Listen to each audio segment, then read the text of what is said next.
Baví mě sledovat paraglidingový videa, ale ani ne tak nějaký sestřihy, třeba s nějakou hudbou, jenom pár zajímavých záběrů, ale hlavně, když je k tomu nějaký komentář.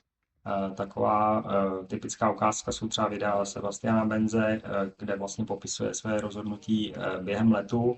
A nebo, co se mi strašně líbí, tak je série Petra Polácha Na přeletu, kdy vlastně jedno video z té série tak nám pustili už na kurzu. A já když jsem to viděl, tak jsem říkal, tak tohle přesně chci dělat, jako já nebudu lítat jenom někde kolem kopce, já prostě se chci někam vydat a letět dál a to pro mě to byl takový okamžik, kdy jsem se rozhodl, že opravdu chci někam lítat. A přijde mi, že těch videí je strašně málo na YouTube, těch tvůrců je celkem hodně, ale málo kdo k tomu dělá nějaký komentáře. A mně opravdu přijde hodně velký rozdíl, jestli to je jenom pár záběrů, anebo jestli to může být prostě 5, 10 nějakých bodů, nějakých vět, když k tomu ten pilot řekne, tak mi to video je pro mě pak 5krát zajímavější. A nemusí to být ani namluvený, jo, někdo třeba se stydí mluvit, nebo mu to není pohodlný, nebo se mu to nechce dělat. Stačí úplně to tam dát textově, prostě k tomu nějaký popisky a pro mě osobně to video je mnohem zajímavější. Takže já to tak v životě mám, že když něco se mi líbí a je toho málo, tak to začnu sám dělat. Tak jsem to začal dělat i u těch paraglidových videí a chtěl bych trochu popsat, jak to dělám. V první řadě bych chtěl říct, že ta kamera při lítání tak může brát trochu pozornosti, je to přece jenom trochu rozptýlení. A já třeba první rok po kurzu, tak jsem lítal bez kamery, nepoužil jsem žádnou kameru, protože teprve když jsem si byl trochu tím jistější a už to jsem měl trochu zautomatizovaný, tak jsem začal kameru používat. A to ještě tak, že ji mám zapojenou do powerbanky a vlastně typicky před letem, než startu, tak ji pustím, pak celý let si ji nevšímám a pak až přistanu, tak teprve ji zase vypnu. Jo? Takže během toho letu nemusím přemýšlet, kdy ji zapínat, kdy ji vypínat, nemusím se bát, že mi nějaký zajímavý moment uteče nebo něco podobného. Toho materiálu je pak hodně, ale jako já většinou během toho letu, tak když se děje něco zajímavého, tak si zapamatuju, v jakém čase to zhruba bylo, anebo pak s pomocí tracklogu, tak se to tam dá celkem snadno najít, jako kde se něco zajímavého bylo, pokud si třeba člověk pamatuje, kde to je. Další věc je ta, že kamera jako taková, pokud je na helmě, tak může zvýšit riziko toho, že se do toho zamotají šňůry. Což bych řekl, že jsem taky už celkem vyřešil dobře tím, že jednak mám kameru Insta360 teď v poslední době, která je oblá a moc se tam není to do čeho zachytit, ty šňůry. A navíc používám skvělej vlastně držák na tu kameru Aerogear, který byl vyvinutý na Slovensku a který na tu helmu je přidělaný suchým zipem a už se mi v minulosti to párkrát taky jsem to využil, že prostě ta kamera po něco se zachytla a neurazilo mi to hlavu a ta kamera se normálně odpadla od té helmy, zůstala viset na šňůrce a bylo to v pohodě, takže to určitě můžu doporučit, tady ten setup, který vlastně nemá tam žádný záhyby, nic, kam by se ty šňůry mohly zamotat a pokud by se mu to něco zavadilo, tak to odpadne. Na té kameře Insta360 tak se mi líbí hlavně to, že zároveň nahrává, nebo umí nahrávat, myslím, že od verze X5, to je tady to, tak umí zároveň nahrávat videa ty 360-kový a zároveň 2D. Jo. A já používám teda oboje. Ono samozřejmě z toho 360 se dá to 2D potom vytvořit, ale je s tím dost práce, takže mě strašně vyhovuje, že mám hned ten 2D záběr jako z normálního třeba GoPro a zároveň, když potřebuju, tak můžu potom pracovat i s tím 360 videem. To má velkou výhodu v tom, že umožňuje vlastně téměř dokonalou stabilizaci toho obrazu a jde z toho dělat timelapsy z celého letu, který prostě se netřesou je to plynulý. Ještě bych chtěl říct, že ty timelapsy tak úplně nejlíp vypadají podle mě, když jsou točený ještě ze selfie sticku, kterou některý piloti si dávají třeba všelak do sedačky a z té sedačky trčí selfie stick. A to je super v tom, že pak tam není vidět tolik pilota, tolik kokonů a je vidět vlastně jenom to, co je před tím křídlem, takže ty záběry z toho jsou ještě, bych řekl, hezčí. Ale to jsem taky zkoušel v minulosti, ale je to otrava, jako nedá se s tím startovat moc dobře, takže někdo si to tam dává až za letu a za toho letu to překáží a mě to otravuje. Když mám tu kameru na hlavě, tak vlastně o ní nevím a nemám ve výhledu prostě ten selfie stick a není to otrava. Jo. Co samozřejmě z toho selfie sticku se dá udělat, tak je pohled vlastně na toho pilota, jo, což já samozřejmě, když mám kameru na helmě, tak neudělám, ale to zase pro mě není tak důležitý, jako párkrát, nebo občas to taky dělám, že tam dám nějaký pohledy na sebe a to dělám teda tak, že mám na pultíku mobil a dám si nahrávat video na tom mobilu, na tom pultíku, jo, to většinou je nějak na minutku někde, když mám vytočený 3 kilometry a jsem na nějakým překluzu, tak tady to čas od času dělám, takže to je taková nouzová varianta. Potom další krok, co dělám, když to video teda se nahraje, tak pokud to je to 360 video, tak používám Insta360 Studio, kde je to celkem taková manuální práce, ne úplně kreativní, kde vlastně v tom 360 videu tak je potřeba nastavit vlastně, kterým pohledem jako se má to video koukat a to se teda dělá postupně v jednotlivých fázích letu. Pokud člověk letí po větru, tak to je jako jednodušší v tom, že to na začátku nastaví a pak v podstatě celý video se kouká stejně, ale pokud po té trati ten pilot nějak kličkuje, tak je lepší to nastavit tak, aby vždycky ten pohled se koukal směrem, kterým ten pilot letí, nebo aspoň zhruba. Jo. Takže s tím je trochu práce, tak další věc, co do těch videí přidávám, tak je nějaký track log, kde já teda jsem si udělal jako na to vlastně program, který mi průběh té trasy, tak mi tam vykresluje. Jsou i nějaké aplikace, které na to existují. Já jsem třeba našel aplikaci Telemetry Overlay, ta stojí asi 200 €, tak to za prvý se mi nechtělo platit a za druhý mi přijde, že to většina těch vzhledů je tak, jako kdyby ta telemetrie bylo to nejdůležitější z toho videa, jo, ale to tak vůbec není, takže já jsem to chtěl za prvý hodně decentní a za druhý jsem si to chtěl uspůsobit prostě přesně podle svých představ, jo, takže spousta těch aplikací zobrazuje rychlost aktuální, jo, která u těch timelapsů nedává vůbec žádný smysl. Jo, takže tam zobrazují prostě, že chvíli letím 20, chvíli 40, ty čísla tam podskakujou a vlastně nedozvím se z toho nic. Jo, takže třeba tu rychlost jsem si udělal tak, že já tam mám průměr za nějakou půl hodinu a pak vidím prostě, který části té trasy jsem letěl tak jak rychle a můžu si z toho něco odníst. Potom u těch komentovaných videí tak nahrávám ještě samozřejmě nějaký komentář.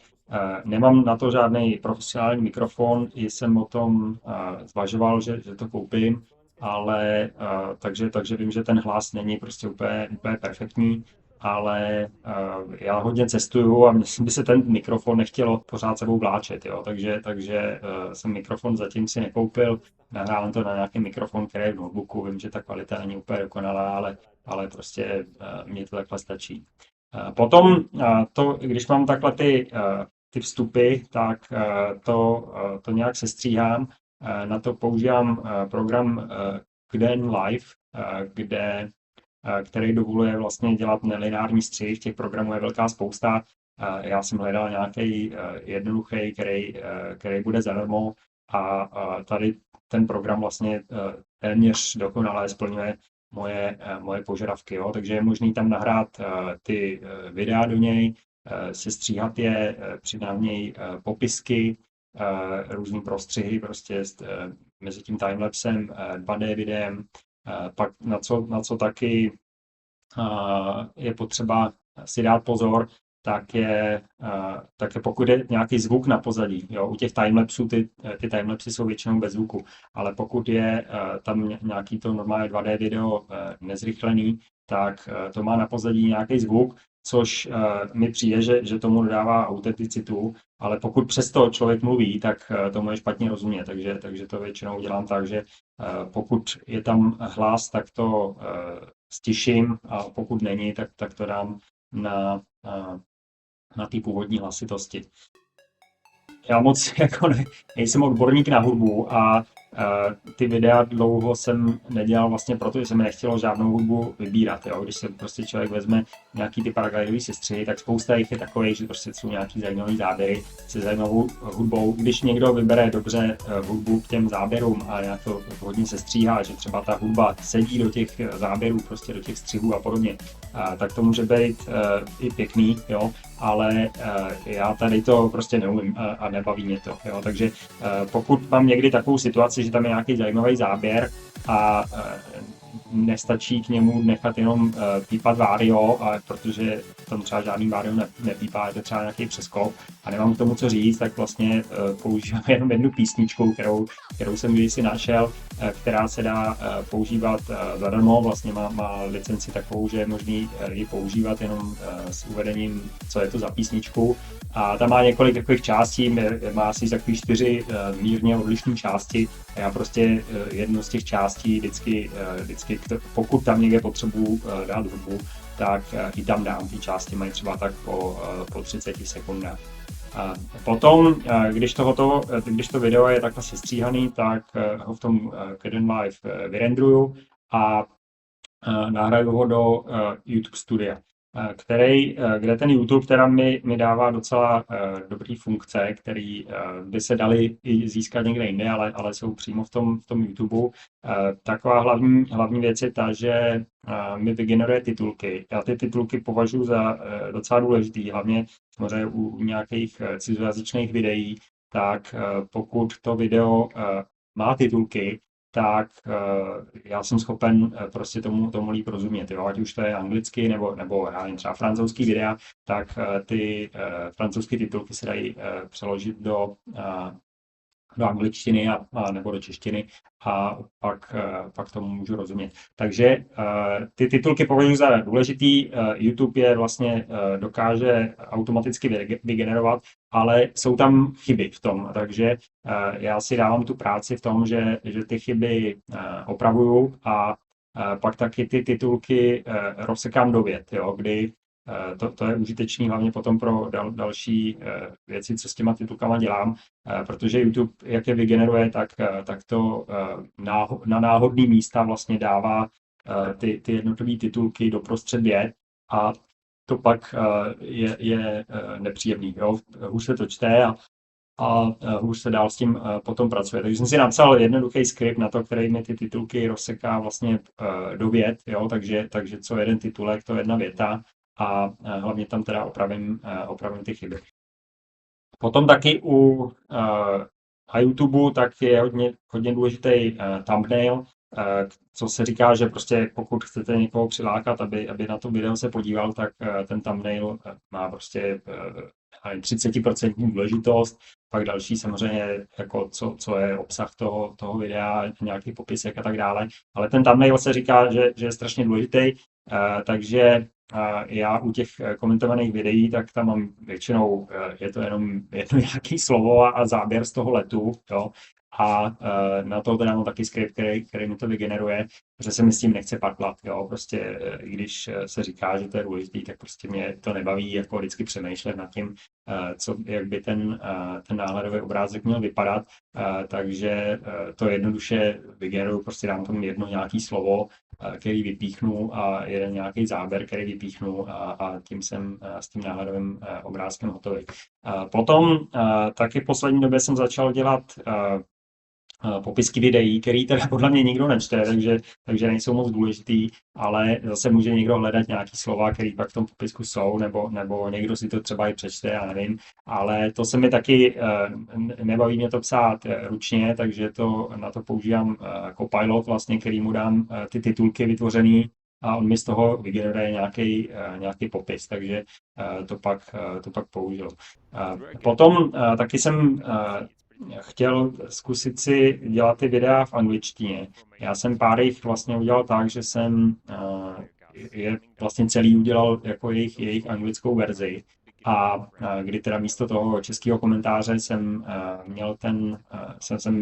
mluvil anglicky a musím říct, že mě to dost nebavilo, jo, protože jsem vlastně z toho nějakého základu, co jsem měl, tak jsem k tomu namluvil ten komentář, teďko někam se mi to nevešlo třeba a musel jsem to přestříhávat a byla to taková otravná práce, která mě prostě nebavila.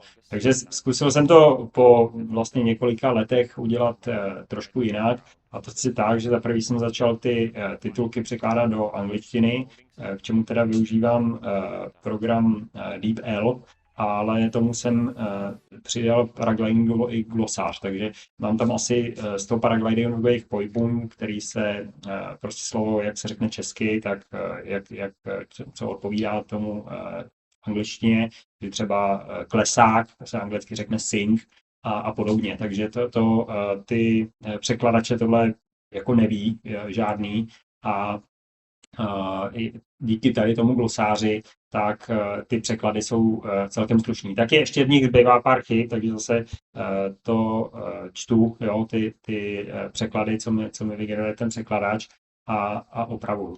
A potom vlastně z toho mi vzniknou anglické titulky a ty anglické titulky našel jsem nástroj Voicer Tool, který zase zdarma mi dovolí vlastně ty titulky přečíst a napasovat je přímo do těch časových značek, které jsou v těch titulkách.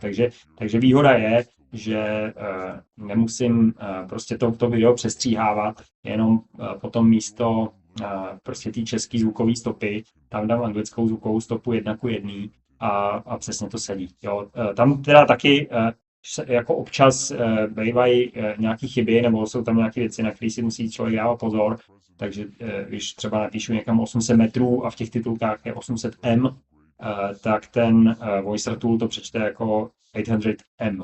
Jo, takže je potřeba to m přepsat na meters, aby to přečet jako meters. Ale takovéhle věcí je tam jenom pár a pak jinak ten dubbing je na něm poznat, že to prostě nečte člověk, nebo ne, že to neříká člověk, není tam tolik emocí, jako když to člověk říká, ale vzhledem k tomu, jak míň práce s tím je, tak mi to přijde jako dostačný. Jo, prostě za málo práce, méně muziky, ale říkám, víc práce by mě nebavilo to dělat.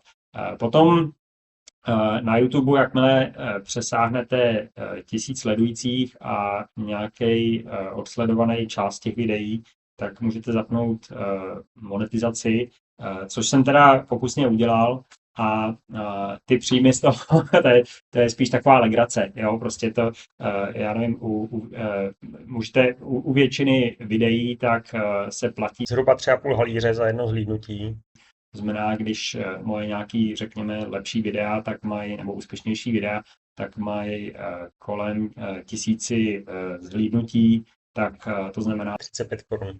Poslední dobou, kdy to vlastně dělám i tu anglickou verzi, která teda není monetizovaná, ani to nemá moc sledovanost, ale prostě říkám si, že to zkusím nějakou dobu dělat a uvidím, jak to půjde, ale prostě takhle slyším, co dělám, tak ty videa mi zaberou třeba 5 hodin. Jo? Udělat jedno komentované video mi zabere třeba 5 hodin a takže 100 za to není úplně jako dobrá odměna. Ale já to kvůli těm penězům nedělám.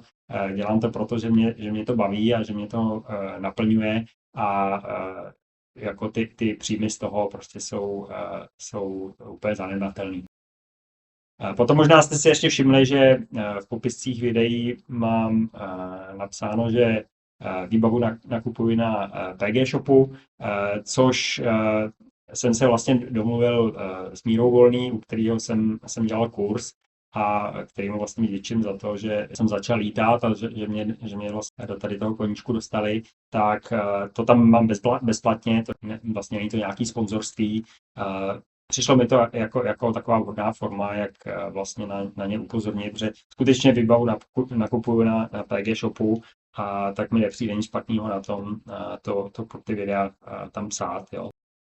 Na závěr bych chtěl říct, že mě ty videa dají hodně práce, dělám ty timelapsy, dávám tam do těch videí ten tracklog, dělám titulky, překládám to do angličtiny, dělám vlastně separátní dubbing do angličtiny a je to dost práce, ale vůbec nemusí být, jo. Pokud do vašich videí dáte prostě pár popisků toho, co se vám honilo hlavou, tak pro mě třeba zajímavost těch videí stoupne 5násobně. Jo? Takže aspoň pár informací, nemusí to být nějaká výuka nebo něco takového, ale prostě jenom co jste cítili, co jste zažívali, proč jste si nějak rozhodli, tak pro mě to bude mnohem zajímavější.